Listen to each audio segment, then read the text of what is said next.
The political landscape of Bangladesh has entered one of its most turbulent periods following the historic conviction of former Prime Minister Sheikh Hasina. The court that delivered the judgment is the same tribunal she herself established in 2010. At that time, its purpose was to investigate and prosecute those accused of committing war crimes during the 1971 Liberation War. Now, many years later, the tribunal she once created has handed down the most severe punishment possible against her.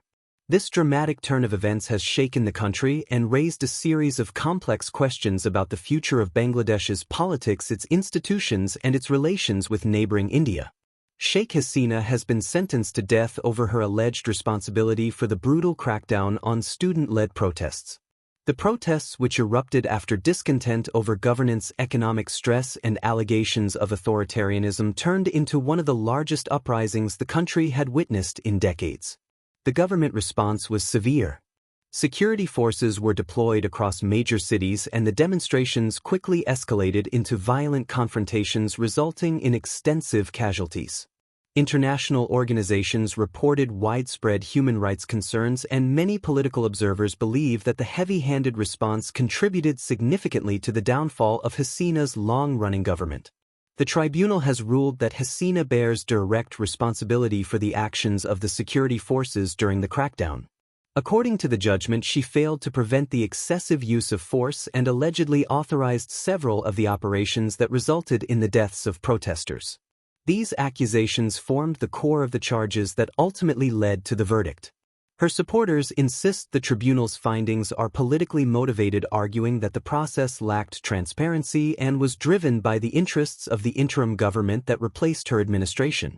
While the conviction itself marks a significant moment, the larger question revolves around the political consequences this could have on the Awami League, the party Hasina has led for decades.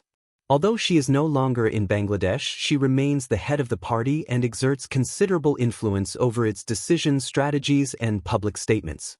The sentencing raises a dilemma for the Awami League leadership. On one hand, the party will likely stand by Hasina and continue to portray the verdict as unfair.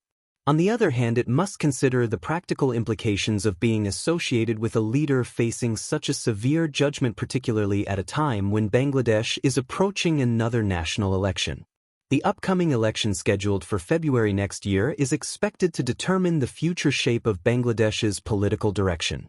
If a new elected government is formed, it may take a completely different approach toward Hasina's status. The current interim administration has already been calling for her extradition from India for several months. So far, she has remained in India, where she took refuge after being removed from power. The only previous request for her extradition was related to a lesser charge of contempt of court, and India did not respond to that appeal. However, the situation is now far more serious, and the charges carry vastly different weight. If a fully elected government takes office and formally requests India to extradite Hasina, the dynamics could change dramatically. India and Bangladesh share a long and deeply interconnected political history. Hasina played a major role in maintaining strong bilateral ties during her time in office, and India was considered one of her closest allies. This relationship complicates the question of extradition. India may be reluctant to hand over a leader with whom it shared a strong alliance. However, if the government making the request is a newly elected one with democratic legitimacy, the pressure on India could increase. Ignoring the request could become more difficult both politically and diplomatically, particularly if the new administration frames the matter as a step toward justice, national stability, or democratic restoration. Another issue that arises is whether Hasina can continue to influence the Awami League from abroad. She has always maintained tight control over party operations. Many senior members owe their political careers to her leadership, and loyalty to her remains strong in many regions of Bangladesh. Still, the combination of her physical absence, the legal consequences of the judgment, and international uncertainty could create internal tensions within the party. Some members may feel the need to distance themselves from her in order to secure their own political future, while others will likely push to maintain the party's traditional loyalty to its long-time leader. These internal divisions could shape the Awami League's future identity and determine whether it remains a strong political force or fractures under pressure.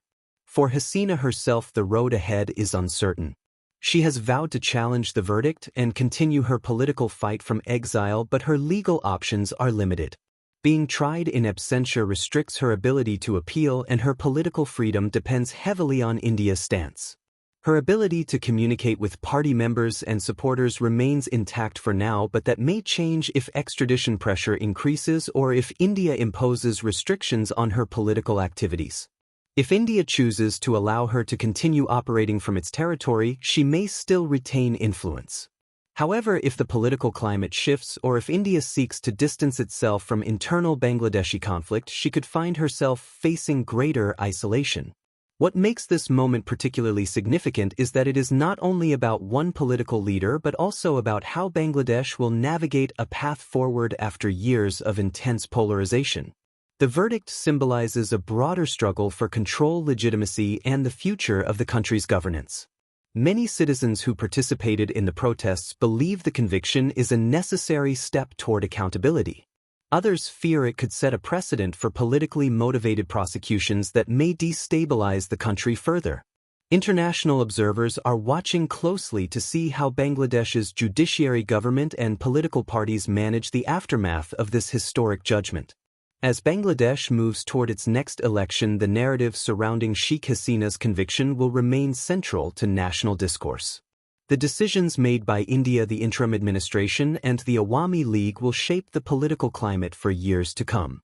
Whether Hasina is eventually extradited, whether she continues her political activities from abroad, and how her party adapts to the new environment are all questions that will influence not only the upcoming election but the future direction of the country. This moment marks a turning point in South Asian politics. Sheikh Hasina, once one of the most powerful leaders in the region, now finds herself at the center of a legal battle that could define her legacy and reshape the political structure she dominated for over a decade. The coming months will reveal whether her influence endures or whether Bangladesh chooses to move into a new political era without her.